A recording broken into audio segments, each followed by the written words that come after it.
Dear students, class 10th maths chapter 12 exercise 12.1 का question number 6 solve करते हैं। Question में कहा गया है a medicine capsule is in the shape of a cylinder with two hemispheres stuck to each of its ends. कहने का मतलब है एक मेडिसिन कैप्सूल है जो कि सिलेंडर की शेप में है और इसके दोनों एंड्स पर हेमिस्फेयर स्टक करे हुए हैं। फिर हमको कहा गया the length of the entire capsule is 14 mm। तो जो एंटायर कैप्सूल है उसकी जो लेंथ है वो है 14 mm। जो कैप्सूल की एंटायर लेंथ कितनी है 14 mm। यहाँ से लेके यहाँ तक का जो लेंथ है वो 14 mm है। और इस कैप्सूल की जो सिलेंड्रिकल पार्ट है उसका डायमीटर है 5 mm। तो कहने का मतलब है कि अगर इस सिलेंड्रिकल पार्ट का डायमीटर 5 mm है तो इसका मतलब ये हुआ कि जो हेमिस्फेरिकल पार्ट है इनका डायमीटर भी 5 mm ही होगा। हमें फाइंड करना है फाइंड इट्स सरफेस एरिया। हमें इस कैप्सूल का सरफेस एरिया फाइंड करना है। तो इस क्वेश्चन के अकॉर्डिंग हमने एक रफ फिगर पेपर पर ड्रॉ कर लिया है और इसके थ्रू हम इस क्वेश्चन को सॉल्व करेंगे। तो जो कैप्सूल है उसकी एंटायर लेंथ 14 mm है, मीन्स एंड टू एंड इसकी लेंथ कितनी है 14 mm और इसका जो डायमीटर है वो 5 mm है। तो हमें इसका सरफेस एरिया फाइंड करना है। तो गिवन है हमको diameter of cylindrical part 5 mm हो जाएगा। रेडियस ऑफ सिलेंड्रिकल पार्ट ये भी 5, ये इसकी हाफ हो जाएगी 5.2 mm। और हमने जैसा अभी बताया आपको अगर सिलेंड्रिकल पार्ट की रेडियस 5.2 mm है तो इसकी हेमिस्फेरिकल पार्ट की भी रेडियस 5.2 mm ही होगी। अब बचा क्या? अब बचा सिलेंड्रिकल पार्ट की लेंथ। तो इसको लिख लेते हैं, लिखते हैं cylindric length of the cylindrical part, length of the cylindrical part. अब इसको समझ लेते हैं कैसे कैलकुलेट करेंगे इसको। तो टोटल लेंथ कितनी है 14 mm।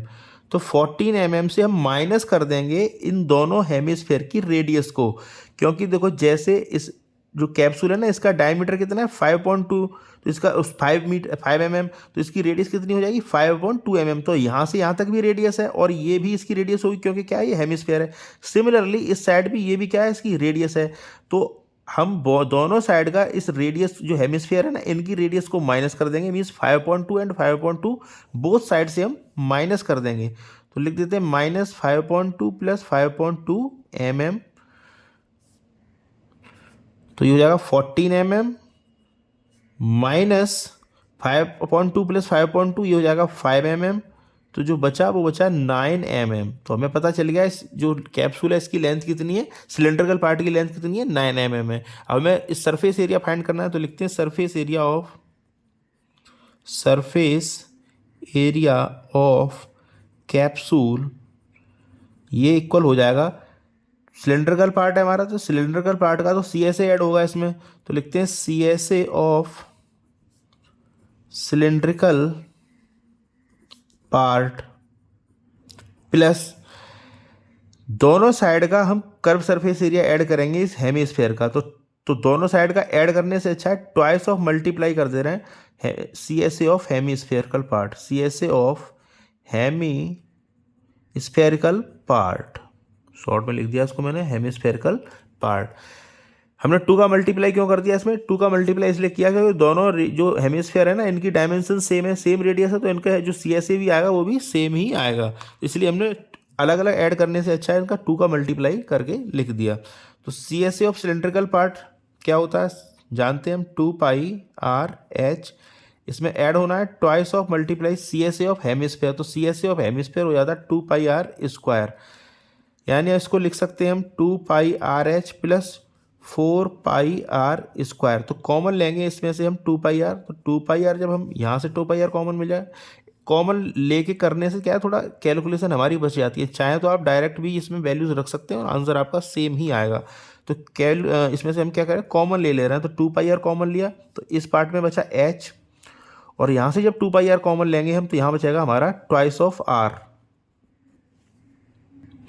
अब जो वैल्यूज हैं उनको पुट कर दे रहे हैं। तो ट्वाइस ऑफ पाई की वैल्यू हम जानते हैं 22/7 एंड r जो है हमारा वो है 5/2 ब्रैकेट मल्टीप्लाई ब्रैकेट में h कितना है हमारा 9 mm and twice of r again 5.2 है। 2 से 2 कैंसिल हो जाएगा यहाँ से एंड इस 2 से ये 2, तो यहाँ जो बचा वो बचा 22/7 मल्टीप्लाई 5 मल्टीप्लाई 9 + 5 हो जाता है ये 14। जब इस सब को हम सॉल्व कर लेंगे तो ये आंसर आ जाएगा हमारा 220 mm²। तो ये था इस क्वेश्चन का solution. Thank you very much for watching. Request है आपसे इस चैनल को जरूर सब्सक्राइब कर लें। Thank you very much.